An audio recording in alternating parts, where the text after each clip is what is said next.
Okay, so to get started, and I really appreciated the excellent talk on endotoxemia in horses. We may I have a couple of slides to just mention that.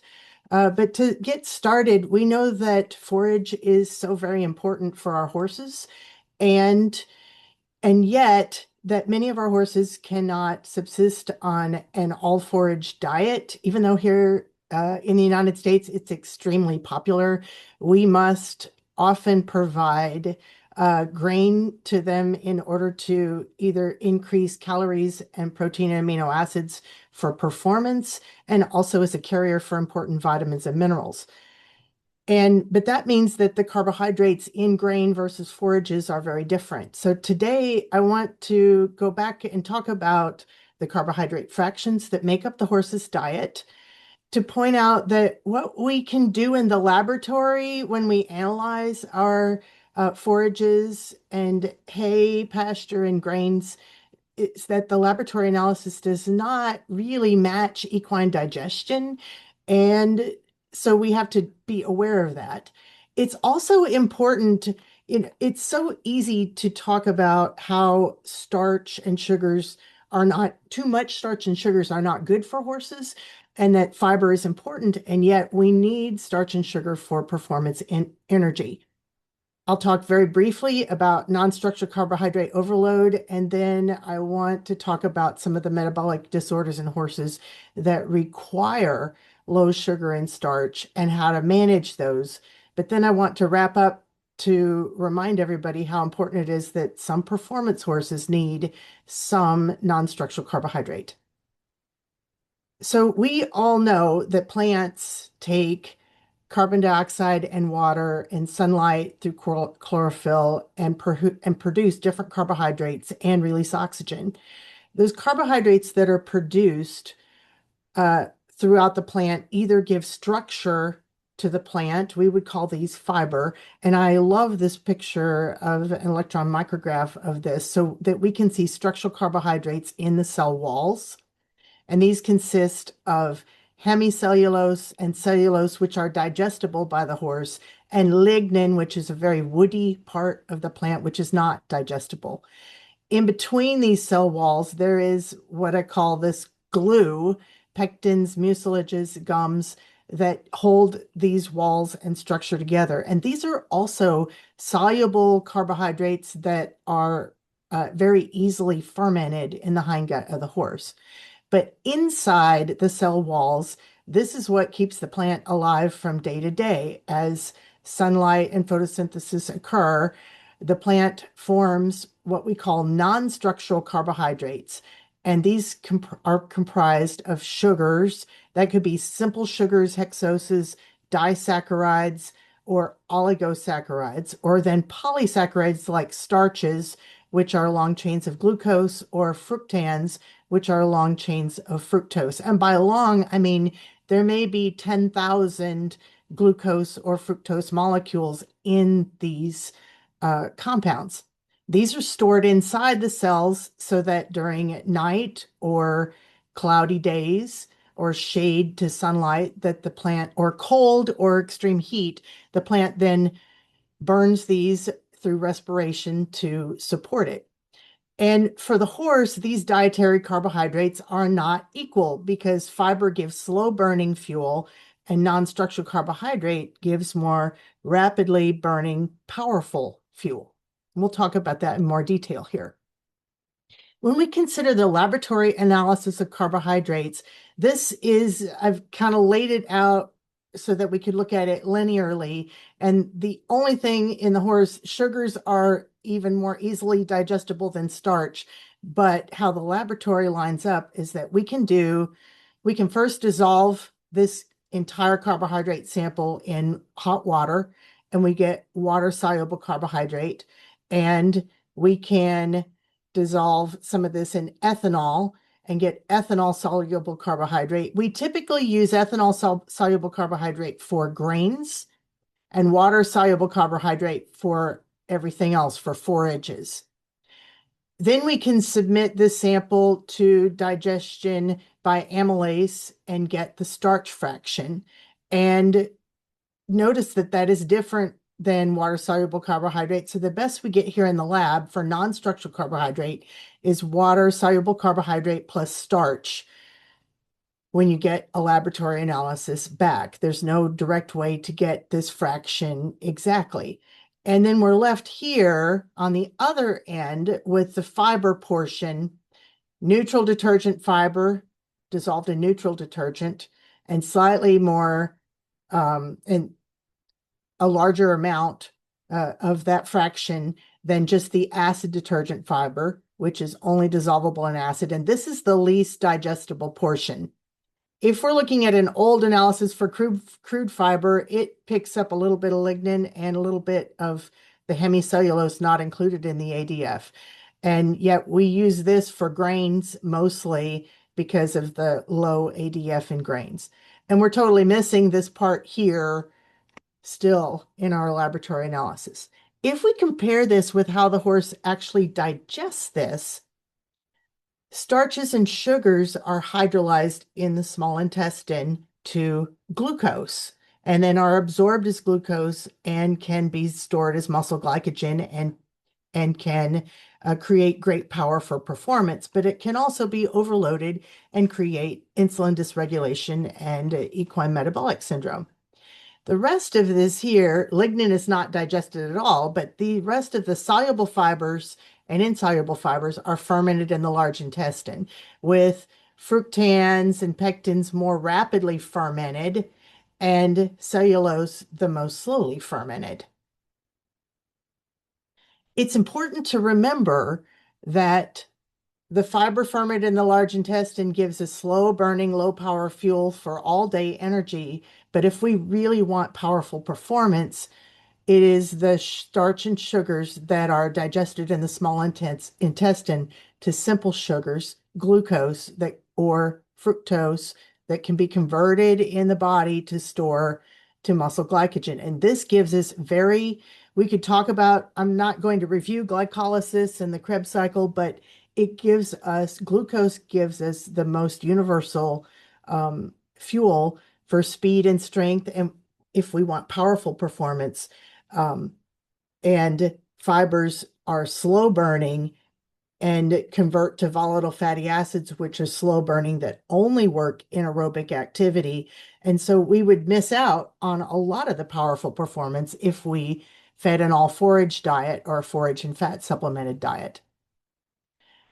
I want to point out and just remind everybody that the horse is very different from cattle because as cattle eat all of the carbohydrates, it doesn't matter what it is. If it's a simple sugar or if it's a slowly fermented fiber, everything gets fermented in the rumen to volatile fatty acids.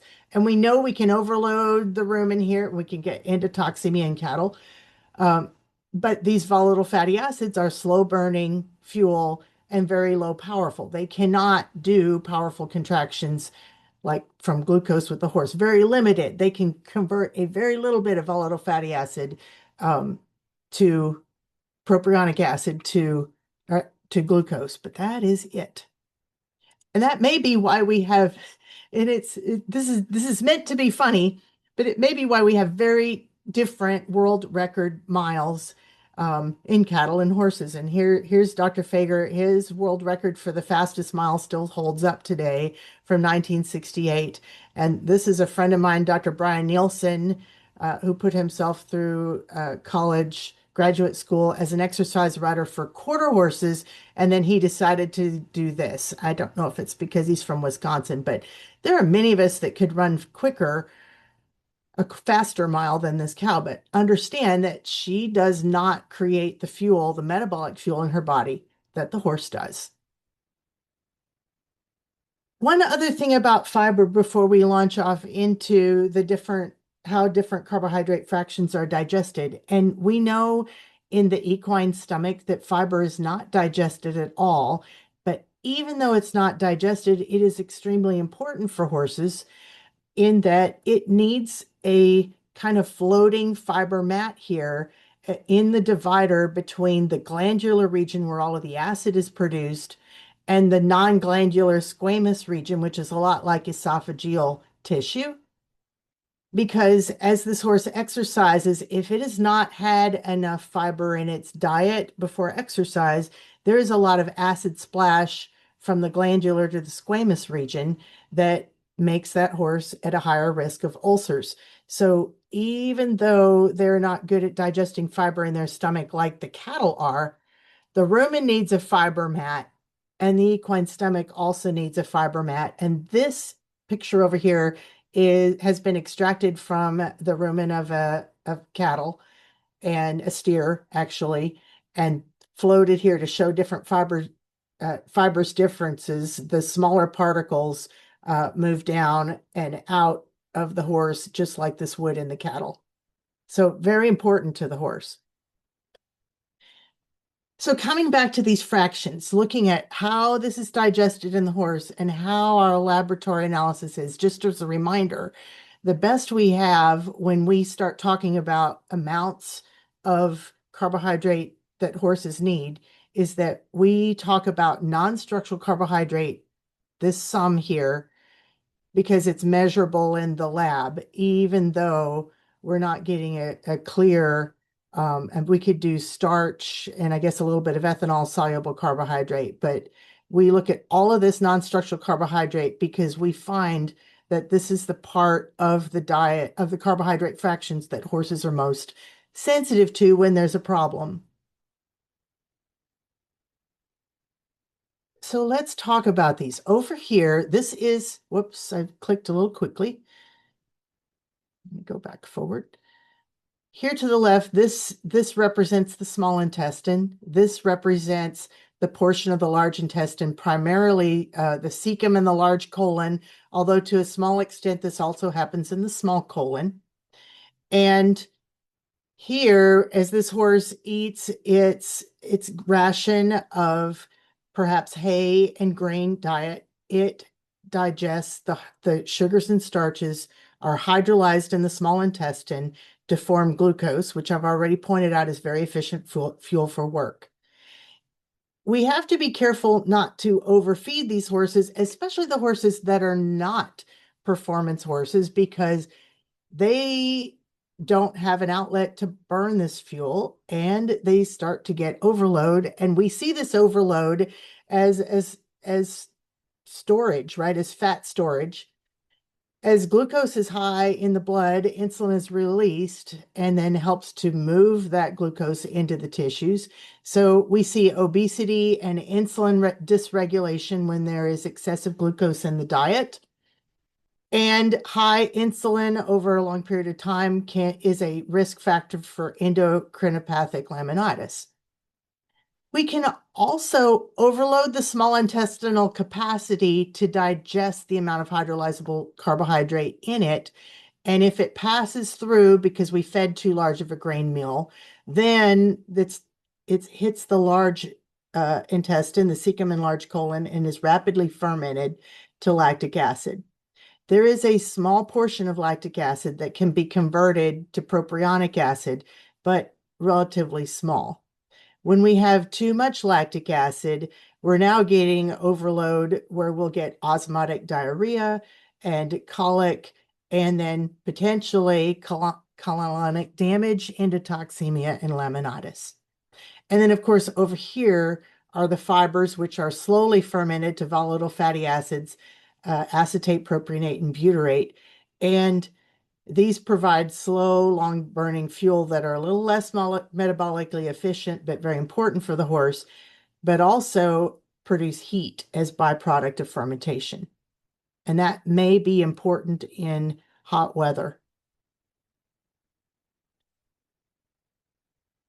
So the effects of too much sugars and starch are well documented, and we know this is kind of my drawing of a representation of the large intestine, of the microbiome that lives there. And we have a healthy microbiome with bacteria that produce lactic acid here in kind of the blue, and then acetic, propionic, and butyric acid in the red, yellow, and green.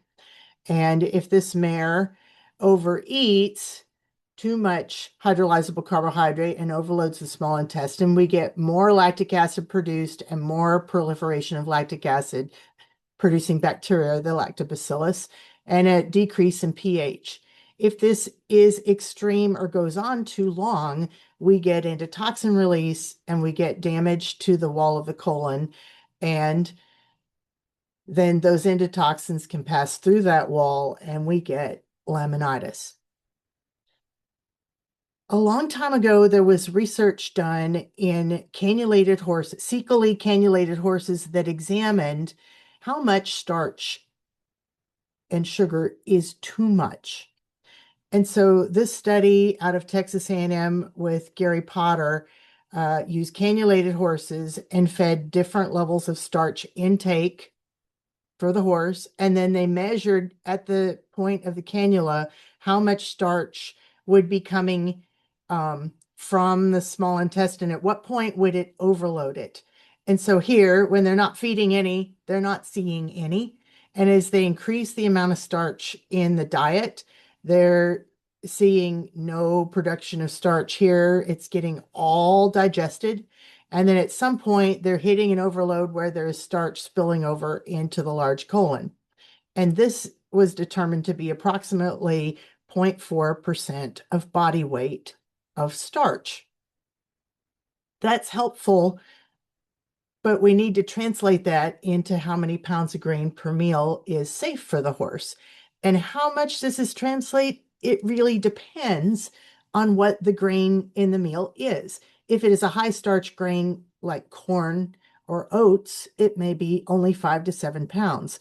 If it's a feed formulated to be lower in starch, it may be more than 10 pounds of grain that is allowed. And especially if it's a feed that has additional protein and fat in the feed, we know that both protein and fat help to blunt the passage. It slows gastric emptying, fat does, and blunts the increase in glycemic response of the horse. And so we know that this is highly variable. If I'm making a recommendation to a horse owner and I know they have a performance horse that is given a starchy feed, I tend to just be safe and I tell them, don't feed more than 5 pounds per meal. And if you need to feed your horse 12 pounds, these would be light riding horses. It would be smaller for ponies, and you might get away with larger for big warm bloods. But I typically say about 5 pounds per meal. And if you have to feed 12 pounds to this horse to maintain weight, then maybe you should feed it breakfast, lunch, and dinner. On the other side of this, rather than looking at small intestinal overload to the hindgut, we know that dietary non-structural carbohydrate raises blood glucose and insulin, and that the blood glucose is homeostatically regulated. So when we feed a starchy feed to the horse, we have and blood glucose is raised, and the beta cells of the pancreas release insulin, and then insulin promotes glucose absorption into the cells and brings that blood glucose balance back to normal. What many people do not understand, or at least the average horse owner for sure, is that insulin has many roles in the body. We all know typically from human diabetes that the pancreas releases insulin and that moves the blood glucose down. And it's important for insulin to take glucose out of the blood and store it as glycogen, the fuel in skeletal muscle. But there are other issues with cardiovascular metabolism, with vascular tone, with cognitive function, and especially if glycogen in the skeletal muscle, if the skeletal muscle is full of glycogen and needs no more, insulin needs to put that glucose somewhere else, and it's extremely efficient at converting glucose to fat and then storing it in adipose cells. This is why we see horses with insulin dysregulation also being obese. So what does insulin dysregulation mean in simple terms? And I always think of it when I'm talking to horse owners as insulin being the key to the receptors on the cell that opens the doors. If the receptors are the doors, then insulin is the key that opens the doors and helps to move glucose from outside of the cell inside of the cell. In a normal cell, in a normal horse, in normal people too, the insulin opens the doors, moves the glucose into the cells, everything works well, and blood glucose goes down back to normal. In an insulin dysregulated horse, or in a pre-diabetic person, or in even a type 2 diabetic person, to an extent, the doors don't work correctly, and the insulin keys don't open the doors.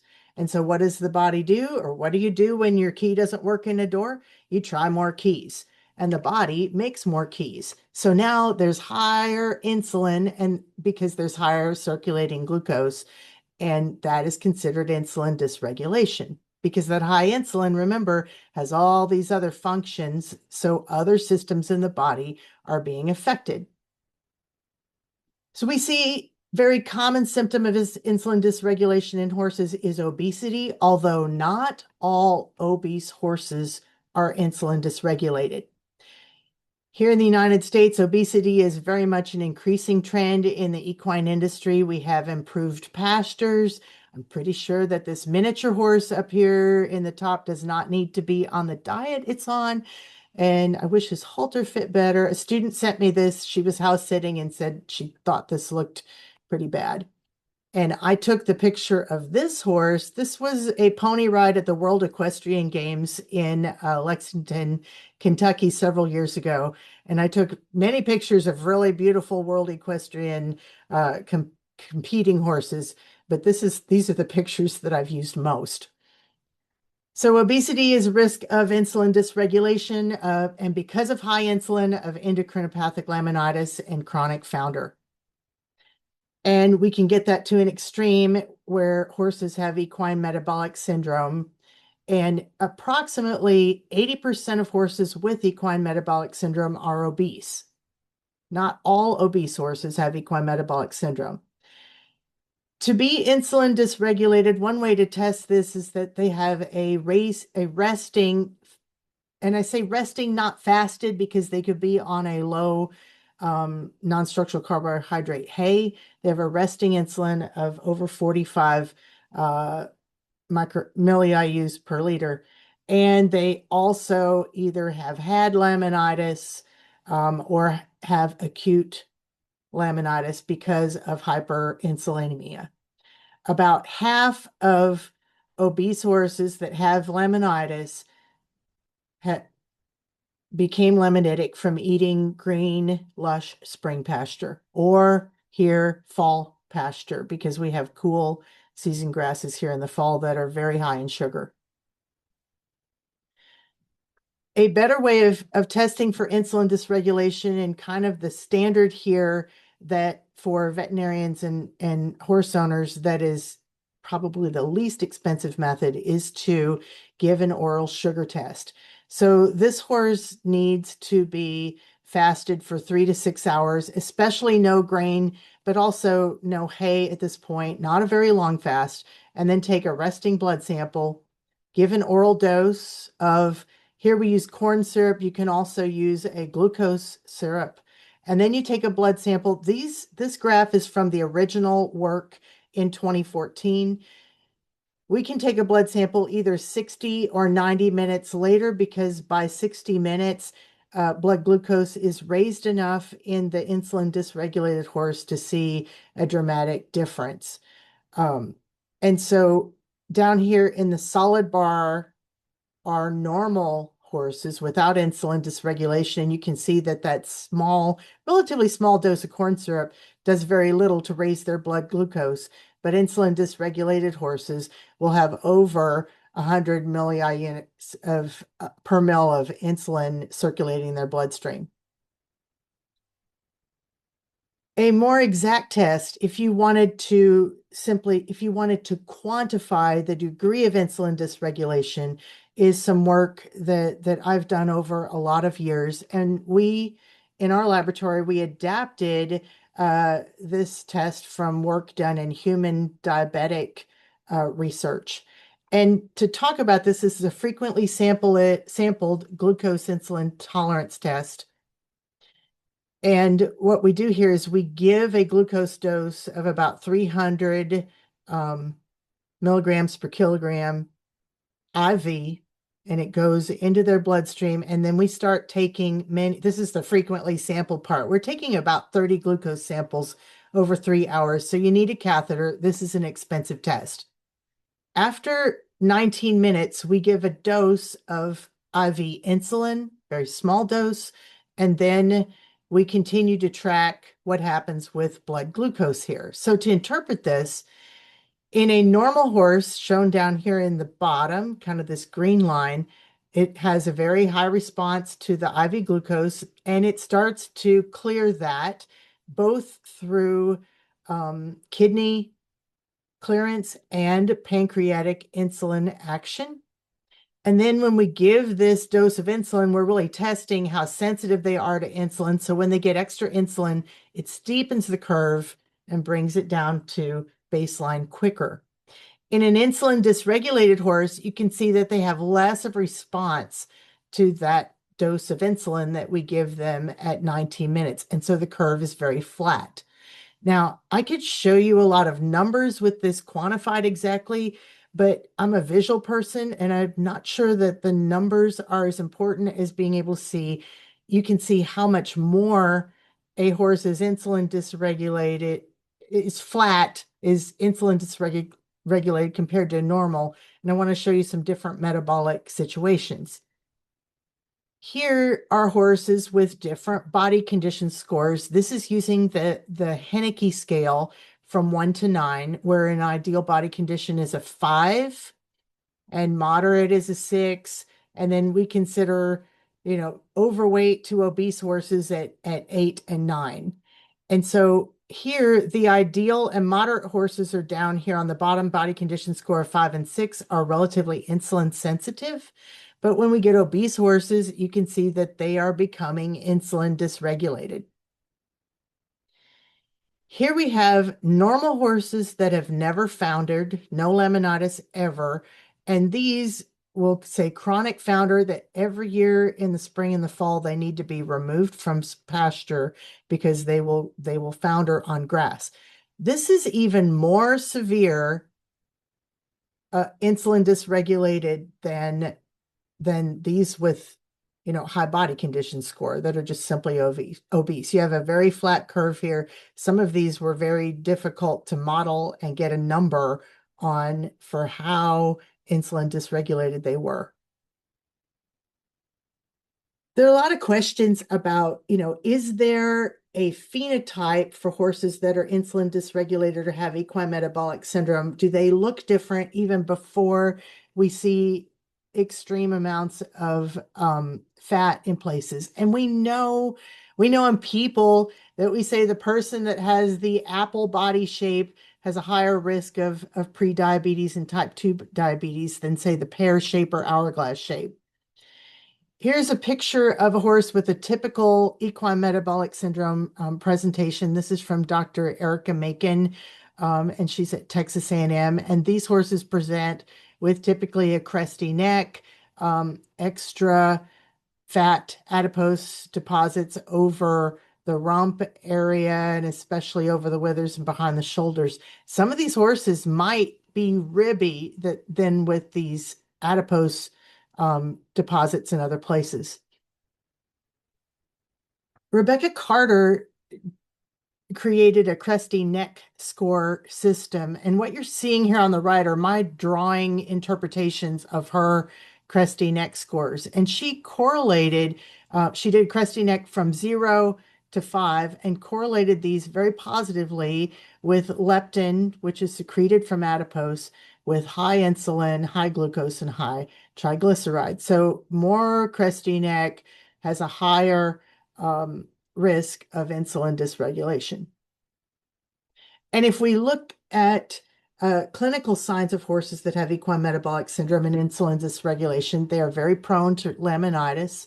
They're prone to regional adiposity, as I said, over their top line and rump, and a very cresty neck score. A lot of these horses deposit a lot of fat around their sheath and udder area. And then, of course, we get divergent hoof rings and laminitis, abnormal growth of laminated hooves. We know that there are breeds that are more likely to be at high risk of insulin dysregulation. We call these easy keeper breeds. They don't need to eat very much. They have very high feed efficiency in order to maintain their body weight. And I've listed some here, all of the kind of the Spanish type horses, including the Spanish bloodlines of Arabians, and not so much the Polish and Egyptian bloodline Arabians. And then here in Tennessee, we have Tennessee walking horses that struggle with this, but especially some of these heavier bodied horses like gypsy horses, halflingers, and several warm bloods.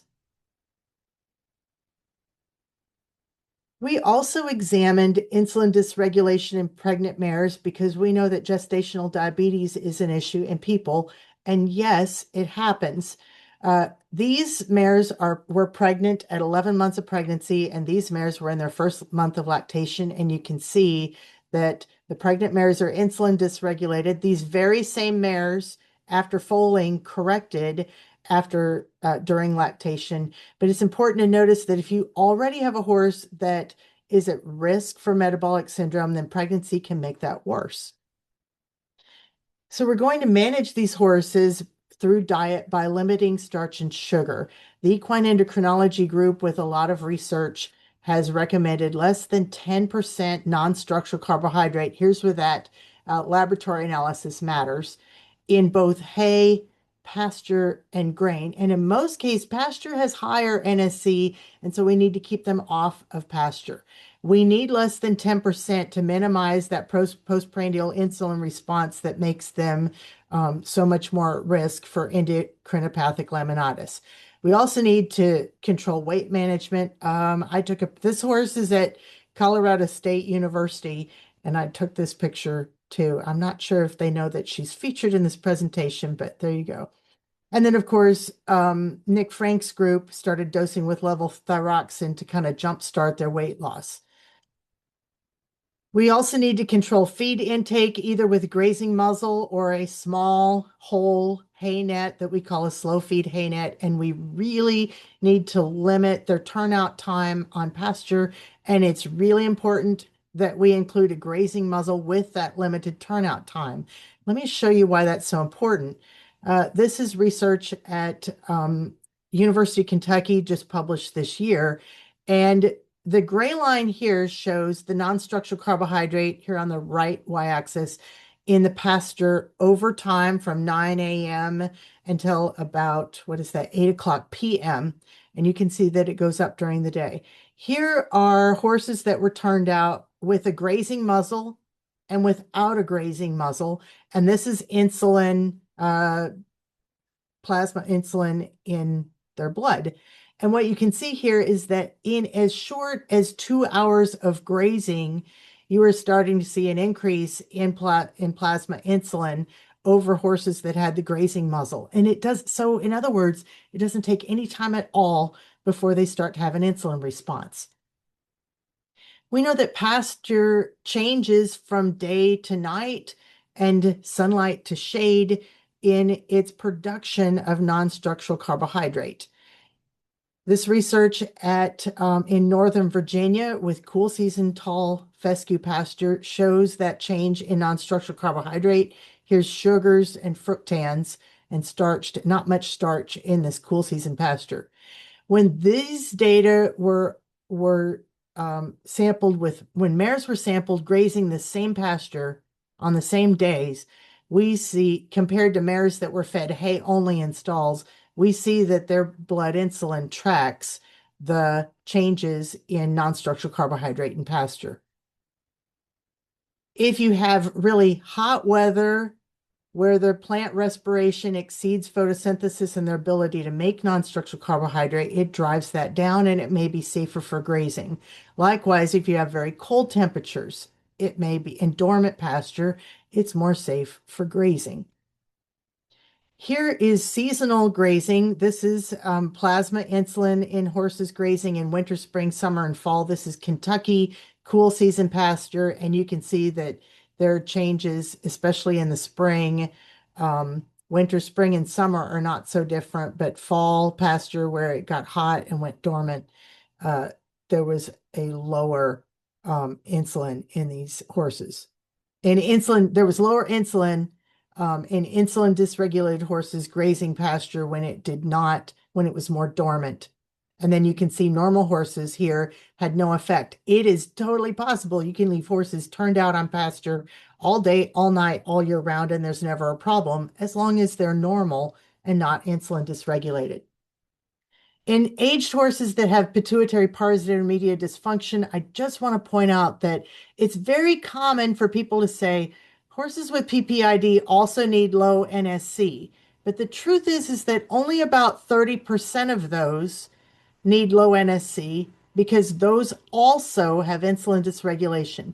The thin PPID horses that are not insulin dysregulated, they need whatever calories they can get. And so non-structural carbohydrate is okay for those horses. Just monitor them. If they get past the ribby stage, then they could kick over to this side. This is the equine endocrinology group, and I just want to point out here that in their research, they're pointing out that anything that has insulin dysregulation has a higher risk of laminitis. But obesity without insulin dysregulation and PPID without insulin dysregulation is not a risk for laminitis. So any horse here that tests, and of course, if you have a combination of these, you're probably in a additional increased high laminitis risk. While not metabolic and that it's genetic, polysaccharide storage myopathy has an autosomal dominant gene that makes these horses extraordinarily sensitive to insulin. So sensitive that they store muscle glycogen improperly, as shown here. This is normal. This is PSSM. And when they exercise with too much muscle glycogen in their body, they tie up, they have muscle cramping. This is a picture of urine. I took this picture from and collected from a horse that had PSSM that tied up. So they get myoglobin in their urine. They need also low starch and sugar, the same low starch and sugar. And these horses, I think we selected for them probably 300 years ago when we were happy to have a workhorse that could go all day without needing a lot of calories. So we need to exercise and limit sugar. So as a summary, these horses need low non-structural carbohydrate. The equine metabolic syndrome horse, the insulin dysregulated horse, obese horses to try and keep them out of insulin dysregulation, PSSM horses, foundered equine metabolic syndrome horses, and maybe some PPID horses. But all the other horses don't need low non-structural carbohydrate. So I warn people not to be the tail wagging the dog, meaning that if you feed to accommodate a few diseased horses and feed your normal horses like they're diseased, you're making a problem with performance in your normal horses. Because muscle glycogen, and I'm circling back to the beginning of this presentation, muscle glycogen is made from glucose, at least 10,000 glucose molecules for one muscle of muscle glycogen. And performance horses metabolize glucose through glycolysis to create very powerful performance. This jumping horse, he literally has to do a squat before he launches himself over a jump. And so he needs non-structural carbohydrate in his diet to replenish muscle glycogen that he's using. Because fatigue comes from depleted muscle glycogen, where there's a feedback mechanism that slows down muscle contraction and creates what we recognize and what our horse recognizes as muscle fatigue. Muscle glycogen is depleted by about 1/3 after one bout of exercise. And so we have to wonder what happens with repeated exercise. 3-day eventing horses, people here like at the Quarter Horse World Show that are there for all week, or Quarter Horse Congress where they're there for 3 weeks, or maybe we're just giving several lessons daily. If we're depleting muscle glycogen, we need to replenish it as long as that horse does not have a problem, a metabolic problem where it needs low non-structural carbohydrate. So in this study, and we've known this for a long, long time, These horses were unfit first. This is muscle glycogen at rest, then run on a treadmill to fatigue. This is their time to fatigue. And then they were conditioned, exercise conditioned for 28 days. They got better, more efficient at burning glucose and muscle glycogen. And then back in the day, this was testing a high fat, high protein as a fuel and made low non-structural carbohydrate in this diet. They weren't even testing a low starch diet, but they found out that what happened is these horses had abnormally rapid fatigue and no muscle glycogen at all. If they didn't have any, then they couldn't perform. So be careful. We need low NSC for all of the horses with metabolic issues, but we need some non-structural carbohydrate in the diet for this horse. I tell all of my students that you cannot feed your horse to guarantee that it will win because we still need talent in that horse and talent as a trainer, but we do need to feed it not to lose.